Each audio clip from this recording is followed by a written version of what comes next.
आमाच्या विशेष बुलेटिनमध्ये आपलं स्वागत आहे. पाहूया विशेष बातमी. मुंबई पुणे एक्सप्रेसवेवरील मिसिंग लिंक प्रकल्पाचं नुकतंच मोठ्या थाटामाटात उद्घाटन करण्यात आलं. या प्रकल्पामुळे मुंबई ते पुणे हा प्रवास अवघ्या 30 मिनिटात होणार असा दावा करण्यात आला होता. शरद पवार गटाच्या खासदार सुप्रिया सुळे या देखील या ट्रॅफिकमध्ये अडकल्या. त्यांनी या कोंडीचा व्हिडिओ सोशल मीडियावर शेअर करत परिस्थितीवर नाराजी व्यक्त केली. दरम्यान या व्हिडिओवर मुख्यमंत्री देवेंद्र फडणवीस यांनी भर सभेत मजेशीर प्रतिक्रिया दिली. आजपासनं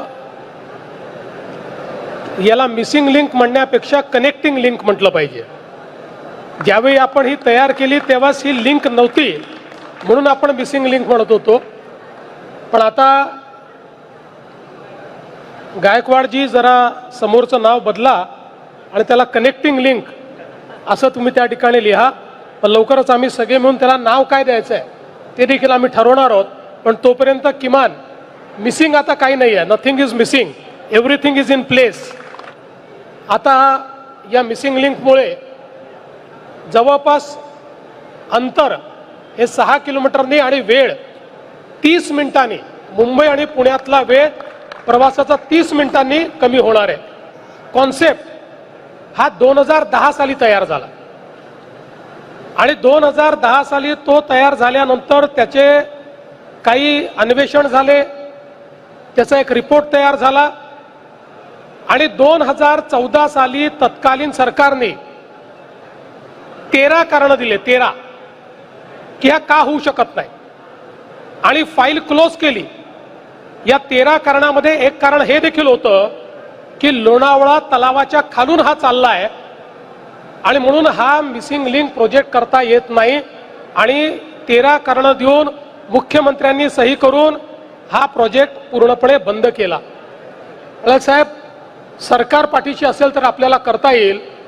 आणि डिसेंबर 15ला जुन्या सरकारचा निर्णय ओव्हररूल करून आमच्या सरकारने हा निर्णय केला की आम्ही मिसिंग लिंक करणार.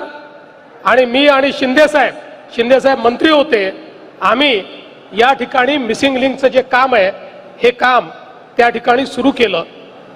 आणि एक प्रश्न अजून होता की एवढं मोठं काम करायचं, याला 5-7 हजार कोटी रुपये लागणार, हे आणायचे कुठनं.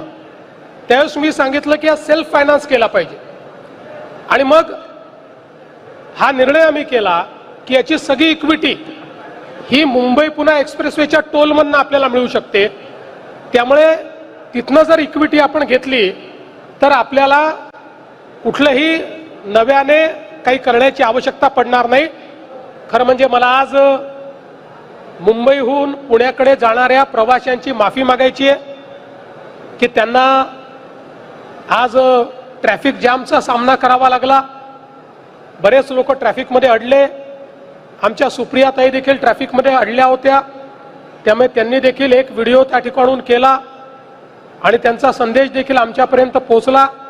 मी सुप्रियाताईंना सांगू इच्छितो की सुप्रियाताई, तुम्ही शेवटल्यांदा ट्रॅफिकमध्ये अडलात, आता कनेक्टिंग लिंक झालेली आहे. त्यामुळे पुढच्या वेळेस तुम्ही ज्यावेळी मुंबईहून पुण्याहून मुंबईला जाल त्यावेळी तुम्हाला ट्रॅफिकमध्ये अडण्याची कधी वेळ येणार नाही. अशा पद्धतीचं काम जे तुमच्या सरकारने थांबवलं होतं किंवा बंद केलं होतं ते आमच्या महायुतीच्या सरकारने या ठिकाणी करून दाखवलेलं आहे. आमा चॅनलला लाईक करा, बातमीला शेअर करा, सबस्क्राईब फॉलो करायला विसरू नका.